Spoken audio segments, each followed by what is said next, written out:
Hey everyone, I'm Nina, 35 female, and I work as a nurse. I've been in this field for a while now, over 10 years, and while it's exhausting sometimes, I actually really love what I do. There's something about helping people that just feels right. There are days when I come home completely wiped out and just crash on the couch. But overall, I'm proud of my job. It pays well, it's stable, and honestly, it feels good to know I'm doing something meaningful. My husband, Ryan, 36, works as a management consultant. His job is different from mine. Lots of meetings, spreadsheets, and business trips. Honestly, I don't know how he keeps track of all those charts and reports, but he's good at it. Even with his crazy schedule, he's always been super supportive, which I really appreciate. We've been married for 5 years now, and I'd say we're a pretty solid team. Of course, like any couple, we have our moments, but overall, we're in a good place. One thing we've always been really good about is our finances. I know money stuff can be awkward for some couples, but for us, we've always been able to talk about it pretty openly. Early on, we decided to start an emergency savings account, and every month since then, we've been adding to it. Now, I'm not going to lie, saving like that hasn't always been easy. We've had to cut back on a lot of things over the years. We skipped fancy vacations, rarely went out to expensive restaurants, and tried to be smart about our spending. There were definitely times when I wanted to just splurge on something nice, but I kept reminding myself that saving for the future was more important. I don't even have a car. It's not because we couldn't afford one. We probably could, but I just didn't see the point. The area we live in has a pretty solid public transport system, and I've been using it forever. There's a bus stop near our place, and the train station isn't too far either. Getting to work is pretty easy, so I figured, why bother with a car when I don't really need one? Honestly, I kind of like the commute. I know that sounds weird, but it's true. It's my little pocket of downtime where I can just relax. I'll listen to podcasts, read a book, or just zone out and let my mind wander. Sometimes I even enjoy people watching. There's always something interesting going on when you're sitting on a bus or train. Yeah, sometimes there are delays or I end up squished between strangers during rush hour, but for the most part, it's not bad. Plus, not having to deal with gas prices and car insurance or maintenance, huge win. Ryan does have a car since he needs it for work sometimes. So if we're going somewhere together, like visiting family or running errands, we just take his. It's never really felt like an issue, and honestly, skipping the whole car ownership thing has saved us a ton of money. A few months ago, Ryan's sister, Carla, 27 female, got engaged to her fiance, Blake, 29 male. They've been together for about 2 years now, and honestly, they seem really happy together. Carla's always been the type who knows what she wants. And when she told us that they were ready to take the next step, I was genuinely excited for her. Now, here's where things get a little tricky. Blake comes from serious money, multi-millionaire money. I don't know the exact number, but from what I've seen and heard, his family is ridiculously wealthy. We're talking generational wealth, the kind where no one in the family has had to worry about bills or budgeting for who knows how long. They have vacation homes, luxury cars, and they travel like it's no big deal. Honestly, it's the kind of lifestyle I can't even wrap my head around. Carla, on the other hand, didn't grow up like that at all. Ryan's family is pretty middle class, comfortable, but definitely not wealthy. Growing up, they had to be smart with money. They weren't struggling, but they weren't out here taking last-minute trips to Europe or buying designer clothes just because they felt like it. Because of that, Carla's always felt a little out of place with Blake's family. She told me about it a few times, and I can tell it's been bothering her. I think she's just feeling overwhelmed, like she's constantly second guessing herself. She'll say things like, I feel like they think I'm some sort of charity case, or I don't know how to act around them. Everything I say feels stupid. I remember one time she told me about this dinner they had at some ridiculously fancy restaurant. Carla's a pretty laid back person. She said she spent the whole dinner panicking because she wasn't sure if she was eating correctly. She kept stressing about whether she was using the right utensils or if she was drinking her wine too fast. Another time she told me about a family trip Blake's parents invited her to. They went to some luxury resort, and Carla said she spent half the vacation feeling like she was doing everything wrong. She didn't know how to tip the staff properly. She felt weird asking questions because everyone just seemed to know how things worked. And she ended up feeling super self-conscious the whole time. She even told me that Blake's mom, while not outright rude, has a way of making her feel small. She's constantly sizing Carla up, almost like she's silently questioning whether she's good enough for Blake. I don't think his mom has ever said anything directly insulting, but you know that feeling when someone's just looking at you like you're out of place. Apparently, it's a lot of that. Carla's also mentioned how uncomfortable she feels when they're around Blake's friends. Apparently, most of his friends are from the same kind of wealthy background, so they'll casually talk about things like skiing in Aspen or their summer homes in Italy, stuff that just isn't relatable for someone who grew up worrying about car repairs and budgeting for groceries. Carla said she always ends up feeling like the poor girl. Even though no one's actually said anything mean, it's more of an unspoken thing. I've tried to be supportive whenever she talks to me about this. I keep telling her that as long as she and Blake are happy together, that's what really matters. At the end of the day, she's not marrying his family, she's marrying him. If he loves her and they understand each other, then all the awkward dinners and weird glances won't matter. I've also reminded her that she doesn't have to pretend to be someone she's not. Blake clearly loves her for who she is. Laid back, casual, down to earth. And that's why they've made it this far. I've told her, if you're being yourself and Blake's family still doesn't like you, that's on them, not you. But I get why she's anxious. It's hard not to feel like you're being judged when you're surrounded by people who seem to live in a totally different world. It's not like Carla's embarrassed about her background. She's proud of how she grew up. But I think she's scared that no matter what she does, she's always going to feel like the odd one out. I've told her that fitting in with Blake's family might take time, and honestly, it might never happen the way she wants. But as long as she and Blake are good, that's what really counts. From everything I've seen, Blake's crazy about her. He's sweet, thoughtful, and always seems to have her back, and that's what's important. About 2 weeks ago, my whole world felt like it flipped upside down. I had just finished a long shift at work, and honestly, I was exhausted. I came home expecting to just relax for the evening, but instead I walked outside and saw this shiny, fancy-looking car parked in our driveway. At first I was just confused. I thought maybe Ryan's boss had rented a car or something, or maybe a friend had stopped by.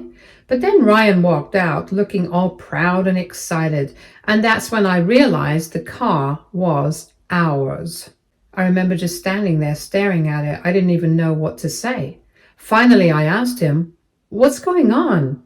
And that's when he told me. He said he had used our emergency savings, the money we had been building up for years, to secretly buy this luxury car.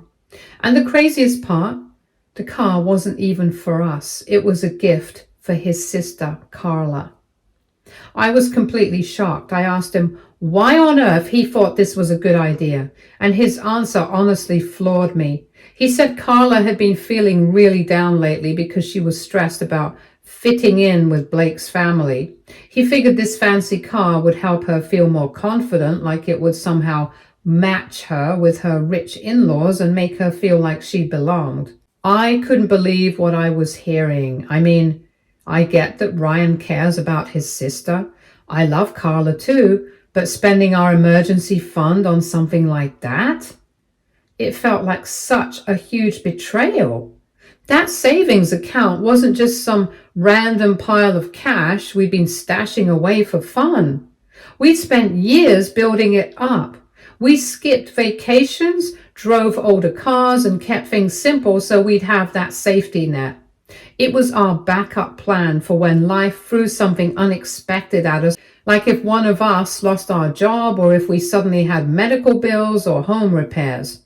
That money wasn't just sitting there waiting to be spent on something flashy. It was there to protect us. I was so angry. I don't think I've ever been that upset with Ryan before. I asked him, what if something happens now? What if one of us gets sick? What if the car breaks down? What if we need that money for an actual emergency? His response made me even madder. He told me he was sure we'd be fine and that it's just money and we can always save more. That honestly felt like a slap in the face after all the sacrifices we had to make to build that account. I tried to explain to him that this wasn't just about the money, it was about trust. He made this huge decision, a decision that affected both of us without even telling me. I felt like I didn't even matter at that moment, like all the work we'd done together meant nothing. And the worst part was that I couldn't even wrap my head around the logic behind it. Buying Carla a fancy car wasn't going to magically erase her feelings of not fitting in. I knew she'd been feeling anxious about Blake's family, but spending that kind of money to fix it? It didn't make sense to me. I mean, Blake's family doesn't even seem like the type of people who'd care what kind of car she drives. If anything, it felt like Ryan was just throwing money at a problem instead of actually supporting her in a meaningful way. We argued for hours. I kept trying to make him see my side, that this was about more than just the car, that this was about our future, and the fact that he made such a huge choice behind my back. He kept insisting that he was just trying to do something nice for Carla and that he thought I'd understand once I calmed down. But I wasn't calming down. Every time I thought about it, I just felt more upset. I couldn't stop thinking about all the things that could go wrong now that our savings were gone. What if one of us lost our job? What if I got sick? What if Ryan's car broke down? What if something serious happened and we didn't have anything to fall back on? I felt like all our hard work, all the years of careful budgeting and smart decisions had just been thrown away in one impulsive move. And the fact that he didn't even talk to me about it first made it so much worse. I didn't know what to do. Part of me wanted to scream at him until he understood how betrayed I felt, but another part of me just felt tired. I remember going to bed that night feeling completely drained. I couldn't even look at Ryan because every time I did, I just felt this awful mix of frustration, disappointment, and hurt. I couldn't deal with it. The more I thought about it, the angrier I got. I mean, I had spent my whole life using public transport. Sure, having a car would have been nice sometimes, but I never felt like I needed one badly enough to blow through our savings for it. That's what made this whole thing even worse. We could have used that money for something meaningful, something we needed, not to impress Carla's in-laws. So last Sunday, I made a decision. One I know some people might say was petty, but honestly, I didn't care. I decided if Ryan would make big decisions without me, I could do the same. I went behind his back and put the car under my name. I'll be honest, I didn't really know what I was doing at first. I've never owned a car before, so I had to figure out how to go about it. I spent some time online reading up on the process. Turns out it's not that hard if you have all the paperwork. Since Ryan had just bought the car recently, I knew all the documents were still in the house. I found everything I needed, the title, the bill of sale, and the insurance details all tucked away in a folder in our filing cabinet. I was honestly surprised he hadn't locked it up somewhere, considering how much that car cost. I grabbed the folder, got my ID, and went down to the DMV. I wasn't sure what to expect, but I figured I'd just explain the situation and see what they said. When I got there, I told them I wanted to transfer the car into my name. Since Ryan and I are married, it turns out that wasn't as complicated as I thought. I had to fill out some forms, pay a fee, and show proof that the car was part of our shared assets. Thankfully, since we're legally married, that part was pretty straightforward. They just needed my ID, our marriage certificate, and car's purchase papers. The clerk barely even batted an eye, and it was honestly easier than I expected. Once the paperwork was done, they handed me the new registration papers with my name on them. Part of me was relieved, like I'd finally taken back some control, but another part of me felt weird. I knew this wasn't the most mature way to handle things, but I was just so angry. When I got home, I didn't even tell Ryan right away. I parked the car out front, went inside, and sat down on the couch like nothing had happened. I knew he'd eventually find out. I just didn't feel like dealing with another argument right away. Then, on Monday morning, I got ready for work like usual. But this time, instead of walking to the bus stop, I grabbed the keys to my new luxury car. I wasn't even trying to be petty at that point. I just figured if Ryan could spend our emergency savings on this thing, then I might as well get some use out of it. As I was about to head out, Ryan saw me walking towards the car. He frowned and asked, "What are you doing?" I looked at him and said, "I'm taking my new car to work." He looked completely caught off guard. "Your car?" he repeated, like he didn't understand what I was saying. I nodded. "Yeah, I put it in my name yesterday." I don't think I've ever seen Ryan's face go that red that fast. He just stared at me for a second like he was waiting for me to say I was joking, but I wasn't. I had dealt with the paperwork and now the car legally belonged to me. "Are you serious?" he finally said, his voice getting louder. "Yup," I said, opening the car door. "Since you used our emergency fund without talking to me, I figured I'd do the same and make a decision that benefits me for once." I could see the anger building in his face. He looked like he wanted to yell, but I wasn't in the mood for another fight. I had to get to work, so I just got in, started the engine, and pulled out of the driveway before he could say anything else. I thought that was the end of it, but the drama was getting started. Before I even reached home that evening, my phone started blowing up. First it was Ryan. I ignored the call. Then it was his mom, and then his sister, then his dad, then more calls from Ryan. I knew it wasn't going to be good, but I finally picked up when my mother-in-law called again, mostly because I didn't want her showing up at my house. The moment I said hello, she exploded on me. She was practically yelling into the phone, saying things like, "How could you do this? You are so heartless," and "Poor Carla will never fit in with her in-laws now." I sat there listening, completely stunned. I finally managed to get a word in and said, "Are you serious? Ryan spent our emergency savings without asking me, and I'm the bad guy?" She ignored that completely. She kept going on and on about how now Carla was going to be embarrassed because she wouldn't have the right status to match Blake's family, how this car was supposed to help her feel like she belonged, how I had ruined everything by putting it in my name. At that point, I was just done. I told her, if Carla's in-laws only care about what car she drives, then maybe she shouldn't be marrying into that family. And then I hung up. Of course, that didn't stop the calls. My father-in-law called next, but I ignored it. Then Carla texted me saying how disappointed she was and that she really needed that car to feel like she fit in. She said she thought we were family and that she never expected me to be this selfish. That one kind of stung, not going to lie.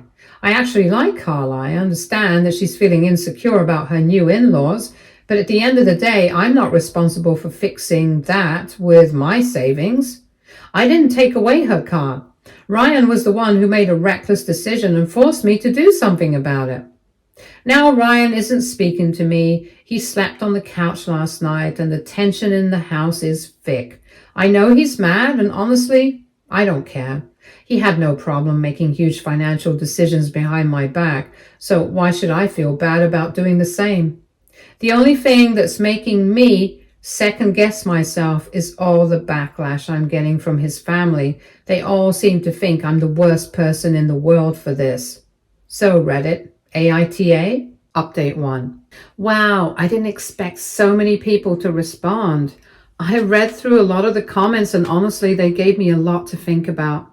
Anyway, here's what's happened since my last post. After the whole blow up with Ryan's family, things were tense. Ryan and I barely spoke for a few days. He kept giving me these looks like I was the one who betrayed him. It was frustrating because he just couldn't seem to understand why I was so upset. He kept saying things like, I was just trying to help Carla, or you know how much this has been stressing her out. The final straw for me came yesterday. I had taken the car out to run errands, and when I got home, something felt off. The driver's seat was pushed way back. Ryan's taller than me, and the glove compartment was slightly open. I started digging around and realized some of the paperwork was missing, including the new registration that showed the car was in my name. I asked Ryan about it and he admitted he had taken the papers because he was planning to go back to the DMV to get the car put back in his name and then give it to Carla. That was it for me. I told him that if he even tried to pull something like that again, I'd report the car stolen. I know that sounds extreme, but I was so tired of feeling like my voice didn't matter in this marriage. Things exploded after that. He accused me of turning on his family and said I was being cruel to Carla for no reason. I reminded him that he was the one who drained our savings without a second thought, and I was just trying to protect what was left of our financial stability. I guess word got back to Carla because she texted me later that evening. She apologized and admitted that she had been venting about her in-laws to Ryan without realizing how much pressure he was putting on himself to fix things for her. She said she never expected him to spend our savings, and she actually agreed that her fiancé's family should accept her for who she is, and not what kind of car she drives. She even said that if Blake's family made her feel out of place again, she'd reconsider inviting them to the wedding. Honestly, that surprised me. I've always liked Carla, and hearing her say that made me feel a little better about everything. Carla also had a call with Ryan where she told him that she doesn't want a car, and she was only sad at first because she didn't realize that Ryan had drained all our savings for this. He apologized to me eventually, but it felt half-hearted, like he was just doing it because Carla told him to. We've had some long talks since then, and I told him straight up that I don't trust him with our finances right now. I've taken full control of our bank accounts for the time being, and we're going to counseling because I honestly don't know how else to move forward. I still have the car, but I'm honestly thinking about selling it. Not to give to Carla, just to put the money back into our emergency fund. That savings account was supposed to give us peace of mind, and now it feels like a constant reminder of this whole mess. I don't know what's going to happen from here. Update 2. So after my last update, Ryan and I started counseling. Honestly, I went in with low expectations. I was still so frustrated with him, and part of me didn't believe he'd really listen. But the therapist actually managed to get us talking. For the first time, Ryan admitted that he'd been feeling a lot of pressure ever since Carla got engaged. Apparently, Carla had been venting to him non-stop about feeling out of place with Blake's family. She wasn't just worrying about their wealth. She was worried that they saw her as some nobody who didn't belong. According to Ryan, Carla had been crying on the phone to him about how she felt like Blake's family was constantly judging her about what she wore, how she spoke, and even her laugh. Ryan said He felt like he had to fix it because that's what their dad used to do. Step in and save the day whenever Carla felt small. Their dad passed away a few years ago, and apparently Ryan had been trying to fill that role without even realizing it. I could kind of understand where he was coming from, but I told him that none of that excused what he did. He still drained our savings without talking to me, and I wasn't just going to brush that off. I had been thinking about selling the car to rebuild our emergency fund. It was just sitting in our driveway like a giant reminder of this whole mess, and honestly, I wanted it gone. But before I had a chance to do anything, Ryan's uncle, his mom's brother, reached out and told us that he was willing to buy it from us. I just wanted that thing gone. So after discussing it with Ryan, I sold it to Frank and put the money back into our emergency fund. Update 3. Hey everyone, I wasn't planning to post again, but things took another wild turn, and honestly, I can't believe how this all played out. So after I sold the car to Ryan's uncle, Frank, I thought everything was finally settling down. The car was gone, Ryan and I were working through things in counseling, and Carla seemed to be in a better place emotionally. I really thought we were moving forward, but things weren't right. About a week after I sold the car, Carla called me in tears. At first I panicked, thinking something bad had happened with Blake or her in-laws, but the reason she was crying was because Ryan had secretly given her another car. Apparently, after I sold the original car, Ryan decided Carla still needed something nice for her wedding, so he took out a personal loan without telling me and bought her a used but still very fancy car. It wasn't as over the top as the first one, but still way more than she needed. And he told Carla it was from both of us. I couldn't believe he did this after everything we'd been through. I called Carla back and told her the truth, that I had no idea about this and it was not from me. She was mortified. To her credit, she was completely on my side. She told me she didn't even want the car, but Ryan had been so pushy about it that she just took the keys to avoid hurting his feelings. When Ryan got home that night, I didn't yell, but I laid it all out. I told him I was done. Done with the lies, done with the sneaky decisions, and done with him acting like Carla's second dad instead of my husband. But Ryan told me that when their dad was still alive, Ryan promised him that he'd always look out for Carla. Their dad was pretty old school and believed it was Ryan's duty to take care of his little sister. I get that family loyalty thing, but Ryan had twisted it into something that was hurting our marriage. He thought that by buying Carla these things, he was somehow proving to their dad that he was doing his job. I told him straight up that wasn't protecting Carla. Carla is a grown adult who doesn't need Ryan acting like her personal bank account. It wasn't pretty, but I told Ryan that if he didn't get his priorities straight, I'd have no choice but to leave. I genuinely didn't see a future where I could stay married to someone who kept putting his sister's comfort over our future. I think that's what finally got through to him. He broke down and admitted he felt like he was failing everyone. He felt like he wasn't living up to his dad's expectations. He was scared of losing Carla's trust, and he didn't know how to balance all of that with our marriage. I told him that I wasn't asking him to abandon Carla. I needed him to understand that we were partners. Since then, things have actually improved. Ryan canceled the loan, and Carla told him to stop trying to fix her problems with money. She said she didn't need a fancy car. She just needed Ryan to listen when she vented instead of going into problem-solving mode. Ryan's been working hard to rebuild my trust. He handed over full control of our finances. I didn't ask him to, but he offered.